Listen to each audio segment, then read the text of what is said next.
When the pale man came, the flowers wilted, and the well water turned to ice. Mothers and fathers were stolen away by banderhobs, and their children became the princes and princesses of a mad festival. When the pale man came, dogs climbed up into trees, cats buried bones in their yards, and roosters crowed at the moon. Madness reigned for years. Madness and terror and death-pallid winter. Then came the champion and his gallant companions, the hero with the flaming sword he was, who cast down the pale man and restored order to our fair city of Summerfield. Tell me, Granny, what did the hero do after slaying the pale man? Did he burn his body? Scatter the ashes into the four winds? The pale man would not burn. The stroke that killed him also extinguished the sword of fire. But so long as he lies with the blade through his heart, in the warded grave, he cannot return again. Where is his grave? I hope they sealed it up stronger than steel. It is located somewhere within the Necropolis. That is a haunted place. Just ask your father, my dear. He has heard strange things there, and is loath to ever return. But one day, the duty may fall upon him again, just as it may fall upon you some day. Trevor's father is a necromancer and cemetery keeper, and a stern man at that. He and his elven wife raised Trevor to be a dirge singer for funerary rites. When Trevor heard talk that some people had recently gone missing after entering the necropolis outside the city, he remembered the old tales his granny used to tell him about Pale Man, and he decided to assemble an exploration party to have a look for himself, to see if he could find Pale Man's grave, and if the sword of fire was still plunged through his heart. Perhaps he might make dear father proud after all.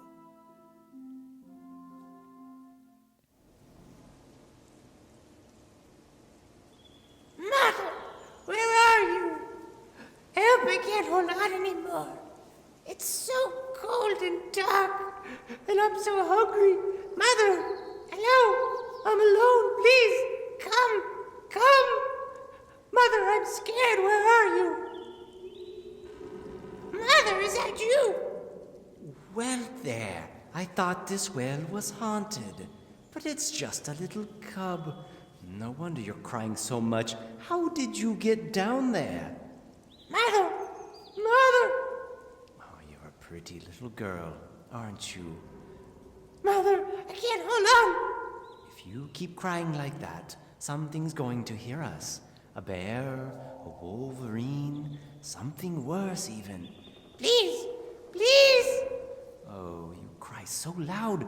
You're like a banshee. Now, come here. Mother, don't ever leave me alone again. Ovara went on to raise the snow leopard she found at the bottom of the old well. She named her Banshee after the way she had cried so fiercely. Recently, Ovara received a gift from a druid grove, a lantern of the winter tree. The druid said that if Ovara trusted in her snow leopard, she would guide her to a place where an elven druidess is frozen in solid ice, and the light from the lantern would make her dreams sweet again.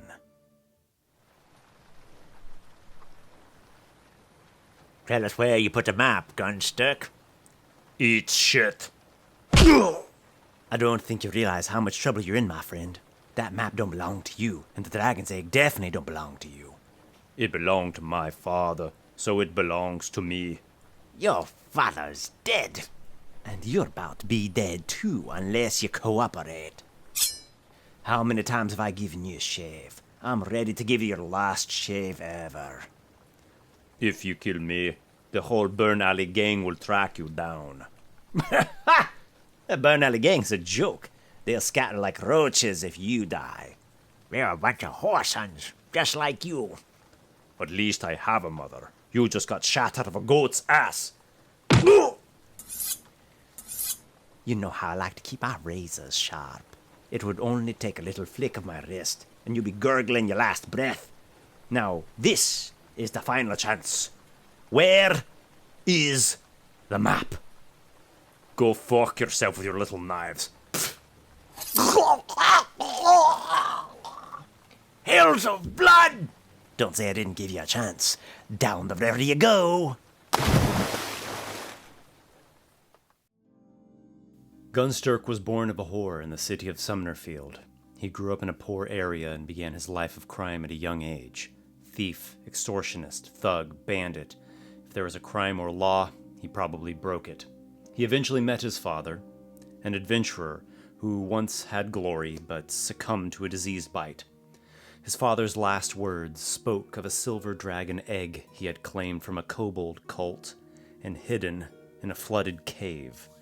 He gave Gunsterk the map, saying that this dragon needed to live and be raised with care, that it would bring some good back to the cursed land of Drekengrim. Gunsterk's rivals caught him shortly after, demanding the map. When Gunsterk stubbornly refused, they slit his throat and tossed him in the river. By luck, or perhaps fate, Gunsterk was recovered by a patrol of soldiers who bound his grievous wound. Gunsterk slowly recovered, but found himself imprisoned.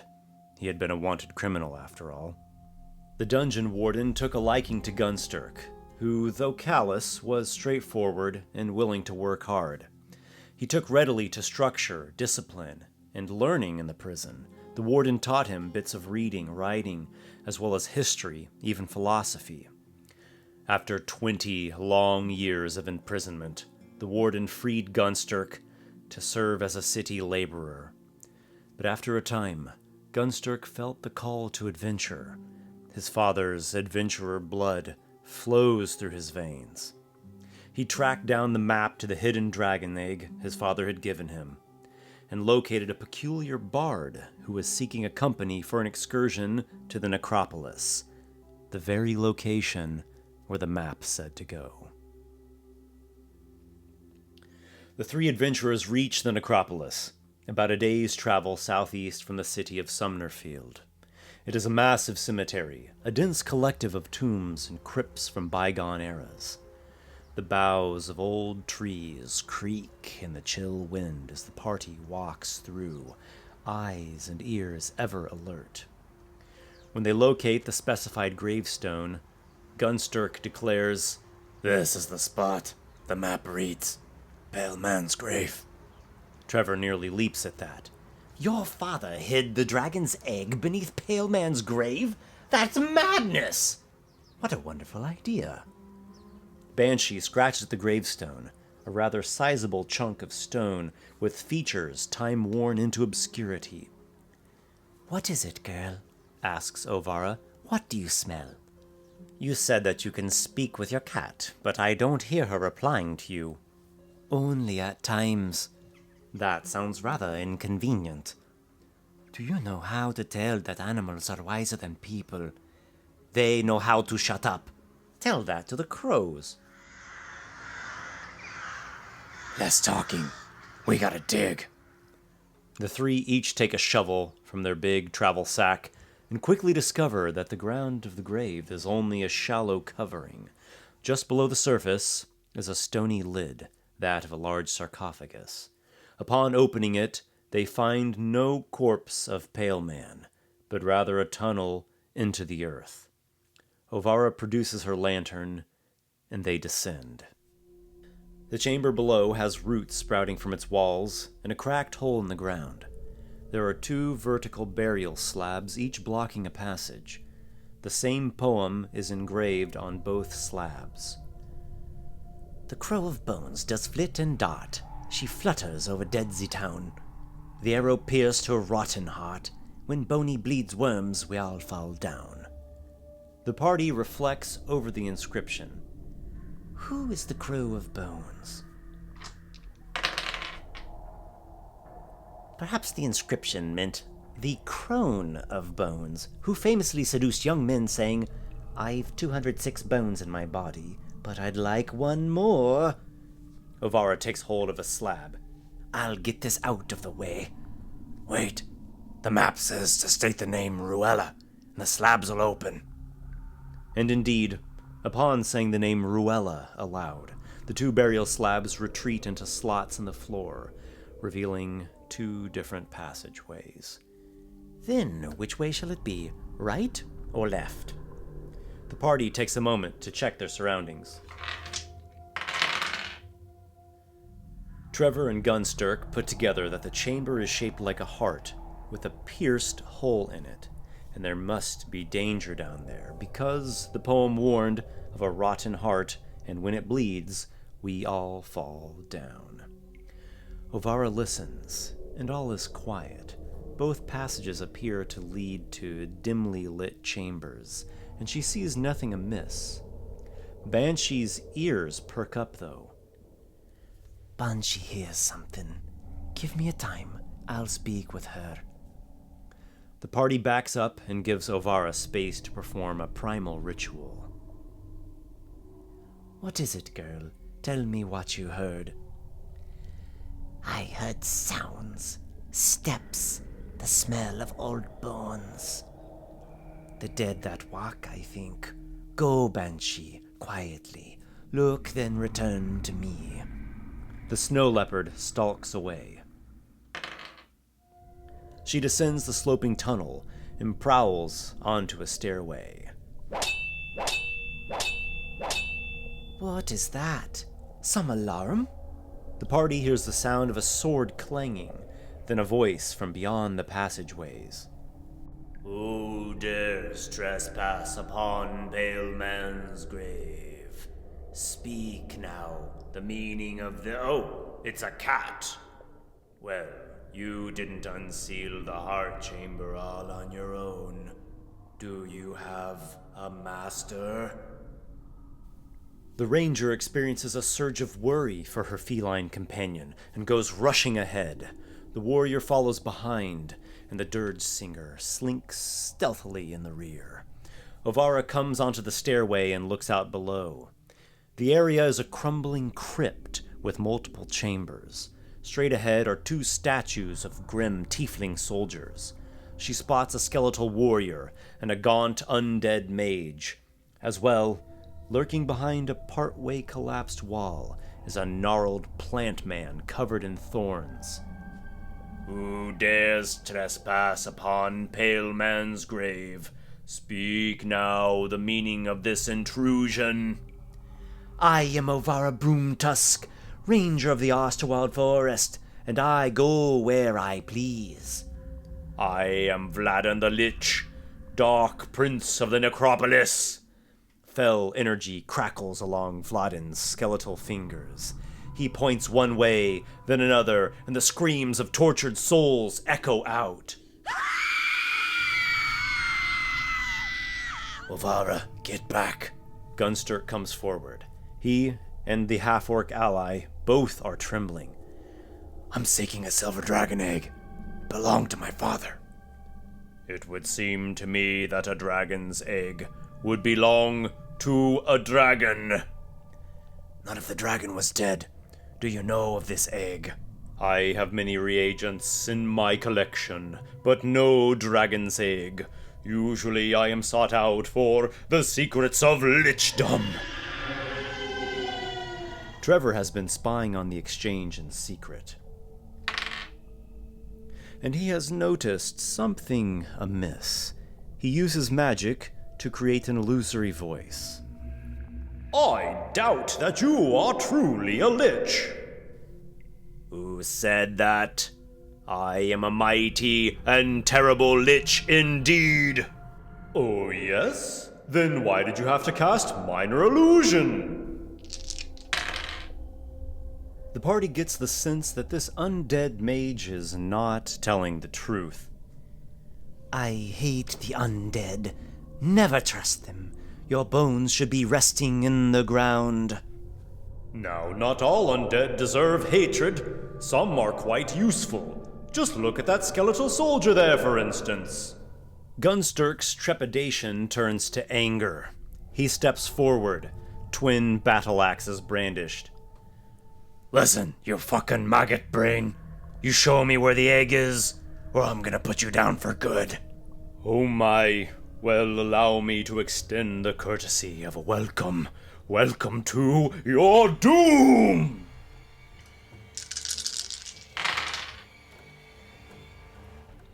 Vlad the undead mage screams, "Attack the intruders, everyone!"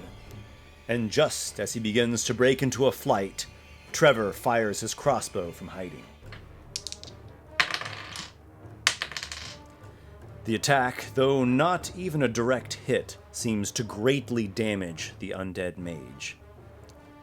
There are some who claim the correct pronunciation not to be lich, but lick. I'd say that describes you rather well. Bootlick, asslick, and so on. After degrading his foe, the bard takes a defensive position in the sloped tunnel. Banshee growls, seeing that danger is imminent. The skeletal warrior threatens with its polearm. Ovara also hears the sound of footsteps at the other end of the room. From behind the crumbling wall, the thorn monster lurches out and flings a cluster of thorns at Gunsterk. The creature then heads towards a different chamber. Ovara drops the lantern and rushes forward, brandishing her glaive. As she drives forward, arrows come sailing through the air. 2 more skeletons are posted up on the higher walkway to her left-hand side. Ovara comes within range of the skeleton with the polearm, and it swings at her. She lops off the head of the wizardly husk before he can even finish casting a spell. The thing's head goes rolling across the ground. Avenge me! The statue near Ovara swings and clangs its sword, then hurls the blade into the air, animated by some invisible force. Gunsterk bolts ahead into the fray.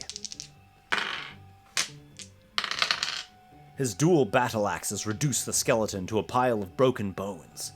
Trevor comes down the stairs, reloads his crossbow, and fires the flying sword that's harrying Ovara. He shouts an emboldening word to his ally. "Strike the foe, and it shall fall!" Ovara shouts, "Banshee, kill the enemies up there!" and points to the skeletal archers. Banshee runs down the stairway on sure feline paws and goes vaulting across the long chamber. On swift strides, she reaches the base of the walkway. The skeletons knock arrows and fire down at the leopard. The thorn creature flings another volley of thorns at the fighter. It then goes scampering off into the dim. Ovara strikes out at the flying sword. Clink! The animated blade falls. Ovara then straps back her glaive and takes cover behind a wall. "Banshee, fear not, my arrows are coming!" Gunsterk gives chase to the fleeing thorn man.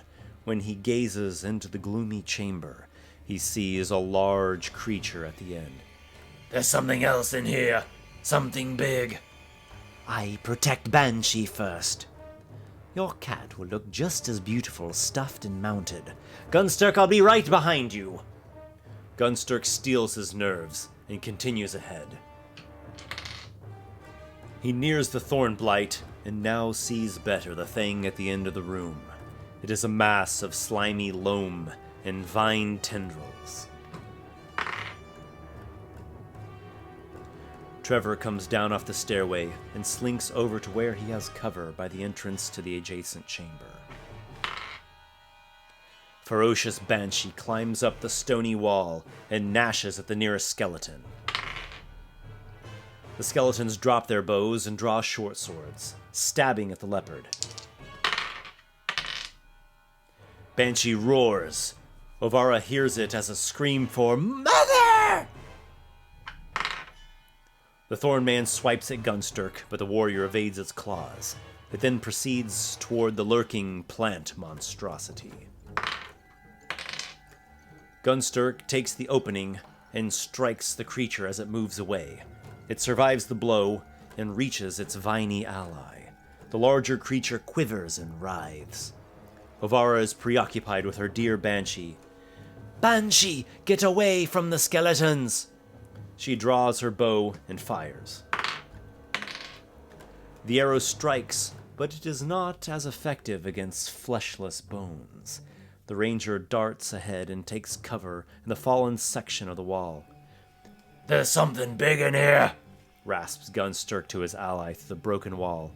Hold strong! The battlemaster rushes forward despite his fear. He hacks off a piece of the thorn creature, and it barely stays up. The plant monstrosity shuffles forward and lashes out with one of its slimy tendrils. Gunsterk bats the appendage aside with his axes, then swings with a counterattack. The bard leans out from his cover and fires his crossbow with the needle blight. The bolt sinks into its target and slays the foe. Banshee listens to her mother and nimbly retreats. She climbs down the other side, close to the further passage, and hisses warily at the large plant beast engaged with Gunsterk. The skeletons drop their swords and reclaim their bows. They scamper along the upper walkway, then fire arrows, one at Banshee, one at Gunsterk.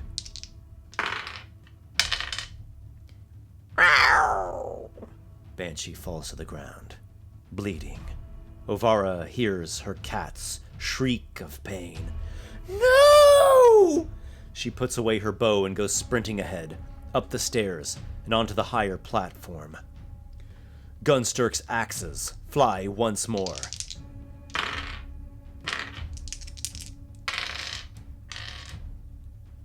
Gunsterk screams a grim battle cry as he hacks the plant thing into slimy chunks. Ovara, Banshee needs you now. What she needs is someone who knows how to use real magic. Leopard, growl once again. He then takes aim at the skeleton. Banshee picks herself up and takes cover well behind a wall. The skeletons loose arrows, one at Gunsterk, one at Ovara.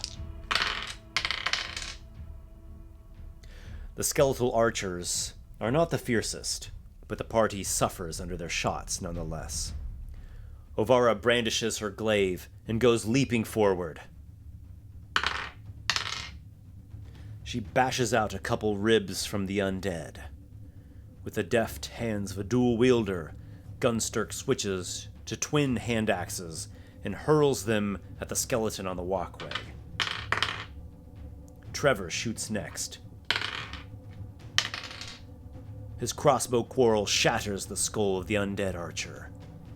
Broken dreams, broken hearts. Nothing compares to broken bones. The skeleton struggles to get off a shot while threatened by Ovara's polearm. The half-orc's blood boils at the undead, her most hated enemy. She brings down her glaive and slashes the foe nearly in two. In the aftermath of the battle, the party groups closely. Gunsterk recovers his hand axes, and Ovara her lantern. She strokes Banshee's pelt lovingly and protectively. I hate the undead. Yes, you've said that already, and I hate anyone who wants to kill me, living, undead, whatever. What in the hells was that thing? Obviously not a lich. Perhaps a minor lich. A mini lich? No, even that gives him too much credit. Maybe it was some kind of wight. I'd seen goblins that could put up more of a fight. For now, I'm calling him Dung Tongue. Bullshitting seemed the only thing he was good at. The party assesses their situation. Banshee is still a bit hurt, even after Trevor's healing word brought her back from the brink of death. Ovara and Gunsterk are slightly scuffed and could use a breather. There is a further passage nearby, both at the ground level and the upper walkway. Ovara saw a crypt and a statue back up on the platform, and the party noticed lower chambers, including one that has a collapsed floor. Let's rest before pressing on. Good idea. Gunsterk leans against a wall and unstoppers his wineskin. How can you think of drinking at a time like this? How can you not? Do you talk like that on purpose to sound tough? Gunsterk stares down at the bard. He unstraps his helmet, loosens his gorget, and shows a nasty scar running across his neck. Any more smart-ass questions? No, that very well answers my questions for now. Only a short time passes when the party hears a bestial screech echo from down the nearby passage. The adventurers jerk to readiness, weapons in hand. Ovara's eyes grow wide. That was a dragon's screech. A very young dragon. Could it be? The dragon has hatched from the egg. The screech comes again, a bit closer, and it sounds aggressive. Get back! No, that dragon is only alive because of my father.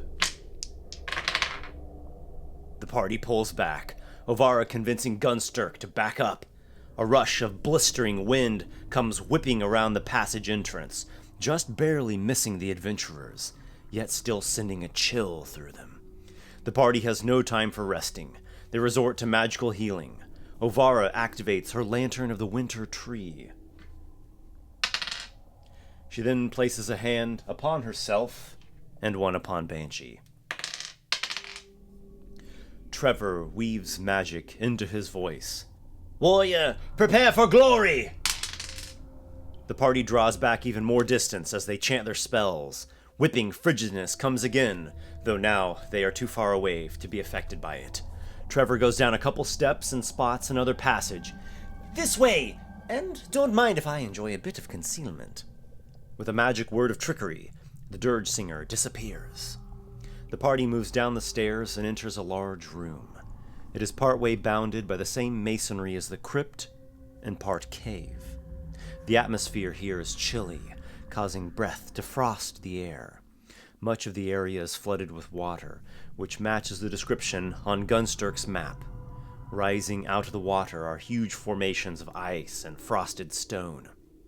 Perched atop a chunk of frosted ice is a silver dragon wormling. Dragon, noble worm, I'm Gunsterk Geltmag, son of Rorik the Bold. It is he who rescued you from the clutches, the cult of the Five Scales, the wicked-hearted kobolds, when you were but an egg.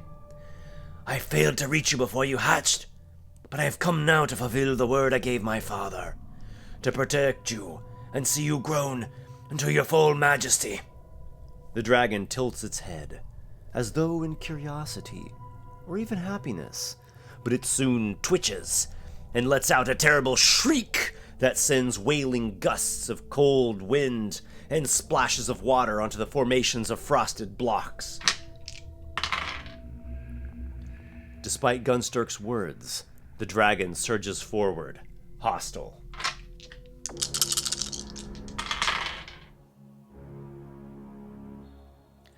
Scouring polar winds come whipping at the adventurers. The party braces against the biting cold. Cease your attack, dragon! Well, I'd hoped to remain unseen for longer than this. The invisible bard takes a shot, though it is partially blocked by the little island of ice. When Trevor's bolt strikes, he unleashes a psychic assault against the dragon. He reappears from invisibility as he rushes back for cover, but Gunsterk blocks him. This dragon was special to my father. It represents hope for Drakengrim.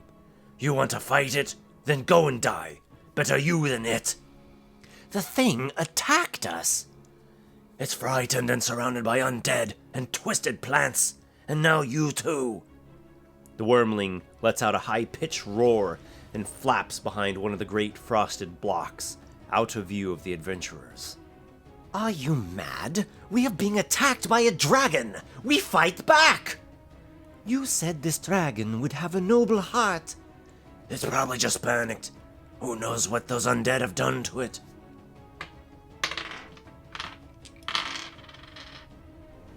Creeping in the shadows is another of the undead mages.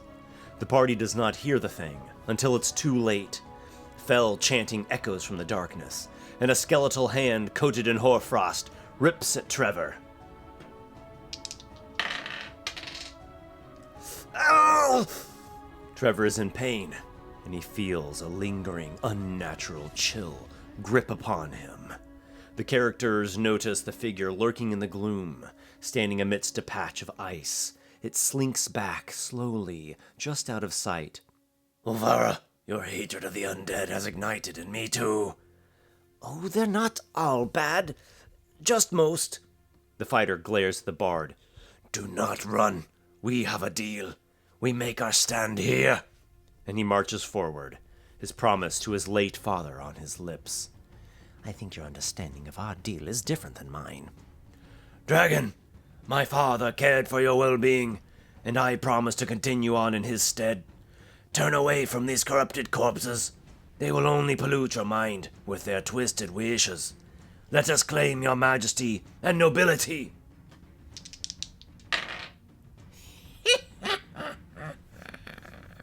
The undead snickers from the shadows. A cloud of thick fog surrounds the party, obscuring their sight. Ovara hurries away from the fog cloud, drops her lantern, and draws her longbow. She scowls at the undead mage. Though the thing is largely blocked by the wall, she attempts a shot. Her arrow drives through the skull of the undead. It shudders and falls limply to the icy ground.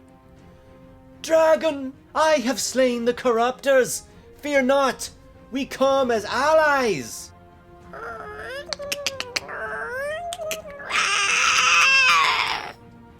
I don't think it's giving up.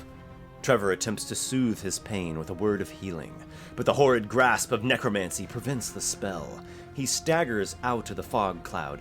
Gunsterk, I'm aware you're very fond of this dragon, that you don't even know, but if it attacks again, I shall defend myself. The bard loads his crossbow. The silver wormling takes to the air. It swoops down and into the fog cloud. Gunsterk, get out of there! Dragon, this is for your own good. If you don't come to reason, we're going to have to subdue you. The dragonling replies in its harsh tongue. The fighter steps out of the fog and hefts his axes. The fog cloud swirls and drifts a bit, covering the brave adventurers once again. Ovara darts out, and with the sure and steady feet of a ranger, moves unhindered across the sheet of ice. She nocks an arrow in her bow. Trevor skirts around the fog cloud and uses his judgment as to where he saw the wormling land. O sweet slumber, gift of Morpheus, bring us our heart's dearest dreams. He does not believe the spell was effective. Well, that was unfortunate. From within the obscuring mists comes a terrible blast of cold, right at Gunsterk.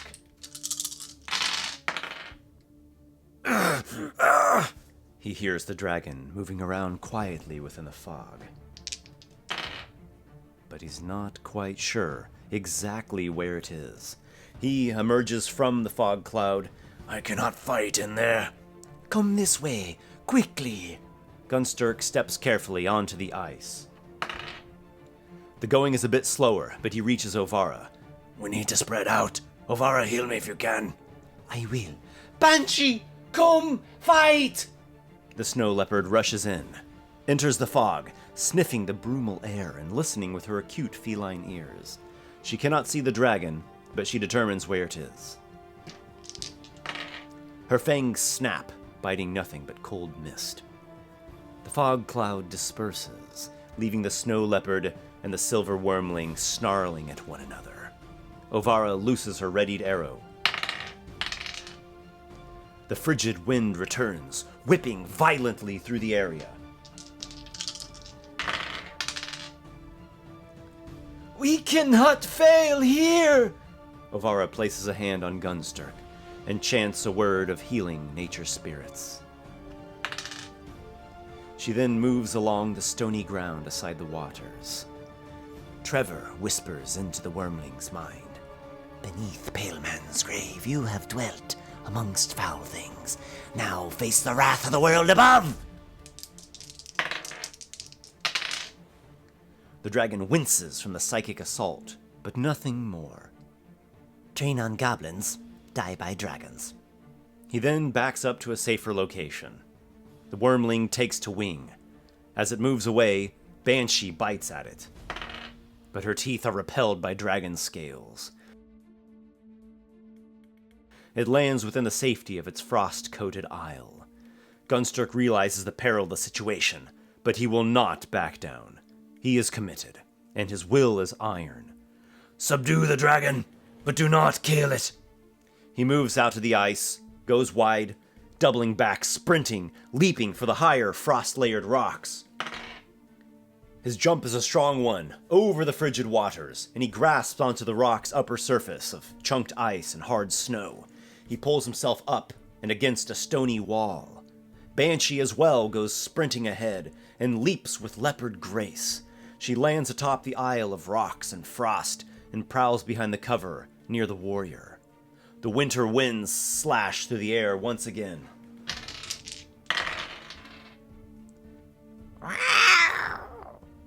Gunsterk is getting worn down, and Banshee collapses. Again, Ovara feels her blood boil. She goes leaping up the frosted shelves. Her ranger strides unhindered. She discards her bow and meets the dragon face to face, brandishing her glaive. "We came to free you! Why are you doing this?" The dirge singer slinks out to get a view of the battle. He can just barely see the tip of the dragon's tail up on the frost-coated isle, between the icy rocks. He has no shot from this vantage point. Upon the cold and lonely mountain sleeps the old King Frostbeard, dreaming of the springs of his youth. His spell is just powerful enough to overwhelm the dragon. Ovara witnesses the wormling fall at her feet, snoring in a deep, magical slumber.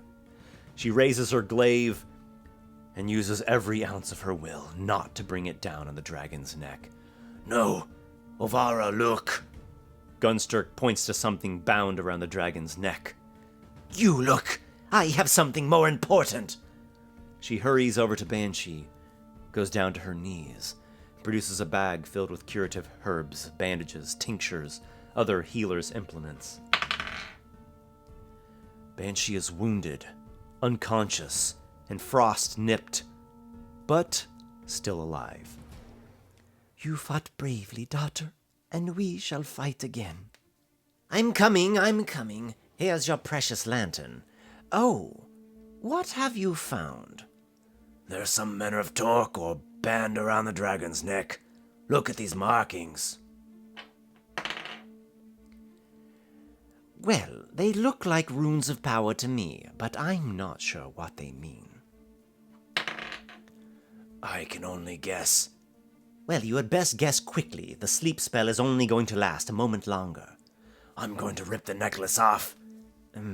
Good luck. He pulls at the torque bound around the dragon's neck, but he does not quite get it. The spell is wearing off! Trevor draws his rapier and approaches the dragon, who is snorting in its last instance of the sleep spell. Father! The warrior rips the metal band free of the dragon's throat, just as it roars awake. Dragon, we are your allies. We have risked our lives and nearly perished slaying these undead, but you are free now.